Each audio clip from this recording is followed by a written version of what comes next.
இலங்கை தலைநகர் கொழும்புவில் வெடிகுண்டை செயலிழக்க செய்த போது குண்டு வெடித்தது.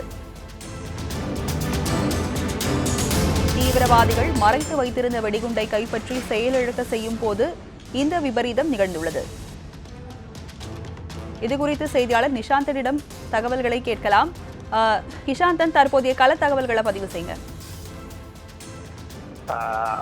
இங்க தற்பொழுது நேற்று நடந்த சம்பவம் இது இடம்பெற்ற இடத்திலேயே அந்தோனியார் ஆலயத்துக்கு அருகில் நேற்றிலிருந்து ஒரு சந்தேகத்துக்குரிய வாகனம் ஒன்று நிறுத்தப்பட்டிருந்ததை மக்கள் அறிந்து உடனடியாக ராணுவத்துக்கு அறிவித்த பொழுது உடனடியாக ராணுவம் அந்த இடத்துக்கு வந்து அந்த வாகனத்தை திறந்து பார்க்கும்போது ஏதோ சந்தேகத்துக்குரியமான பொதி ஒன்று இருப்பதை கண்டிருக்கின்றார்கள். உடனடியாக அவர்கள் அங்கிருந்து மக்களை உடனடியாக பொதுமக்களை அப்புறப்படுத்தி கொண்டிருக்கும் பொழுது ராணுவம் அப்புறப்படுத்தி கொண்டு செயலெடுக்க செய்ய ஆயத்தமாகும் பொழுது அந்த குண்டு வெடித்ததை நாங்கள் அவதானிக்க முடிந்தது. அப்பொழுது அங்குள்ள மக்கள் உடனடியாக அப்புறப்படுத்தி மீண்டும் குண்டுகள் வைத்திருக்கலாம் என்ற சந்தேகத்தில் மக்கள் உடனடியாக அப்புறப்படுத்திக் கொண்டிருக்கின்றார்கள்.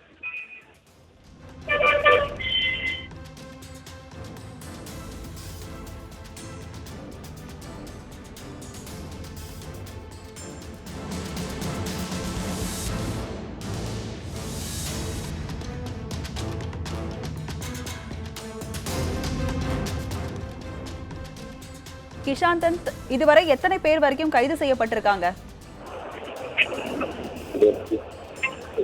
21 பேர் வரைக்கும் இதுவரைக்கும் சந்தேகமா கைது செய்யப்பட்டிருக்காங்க. தொடர்ந்தும் விசாரணைகள் நடைபெற்று வருகின்றன. கிஷாந்தன், இந்த சம்பவம் தற்போது நடைபெற்ற மாதிரி மற்ற இடங்கள் எல்லாம் சோதனைகள் எந்த அளவுல இருக்கு? சோதனை பலப்படுத்தப்பட்டது, பாதுகாப்பு பலப்படுத்தப்பட்டிருக்கிறது. உடனடியாக எல்லா பகுதிகளிலுமே ராணுவம் மற்றும் போலீசார் சோதனைகளை நடத்தி வருகின்றார்கள்.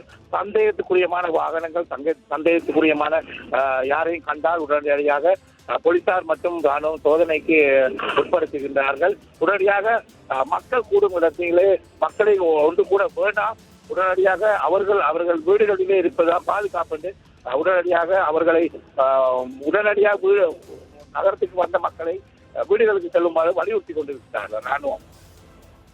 கிஷாந்தன், தற்போது பாதுகாப்பு ஏற்பாடுகள்லாம் அந்த சம்பவ இடத்துல எப்படி இருக்கிறது? அதிகாரிகள் யாரேனும் அந்த பகுதிக்கு ஆய்வு மேற்கொள்ள வந்திருக்காங்களா? ஊரடங்கு உத்தரவு ஏதேனும் பிறப்பிக்கப்பட்டிருக்கா? உடனடியாக அதிகாரிகள் இனிமே வரவில்லை. அந்த இடத்துக்கு எந்த வாகனமும் முடியாத நிலையில் உள்ளது. உடனடியாக அங்குள்ள மக்களை கூட ராணுவம் அப்புறப்படுத்திக் கொண்டுதான் இருக்கின்றது. இருந்தாலும் இதுவரைக்கும் எந்த உயிர் சேதங்களும் பதிவாகவில்லை. மீண்டும் மீண்டும் வெடிப்பு சம்பவங்கள் இடைப்படலாம் என்ற சந்தேகத்தில் மக்கள் வாழ்ந்து வருகின்றார்கள். ஆனாலும் ஊரடங்கு சட்டம் நேற்று 6 மணியிலிருந்து விடிய 6 மணி வரை இருந்தது. தற்பொழுது இன்றைக்கு அந்த ஊரடங்கு சட்டம் இரவு 8 மணியிலிருந்து நாளை காலை 6 மணி வரைக்கும் நீடிக்கப்பட்டிருக்கிறது.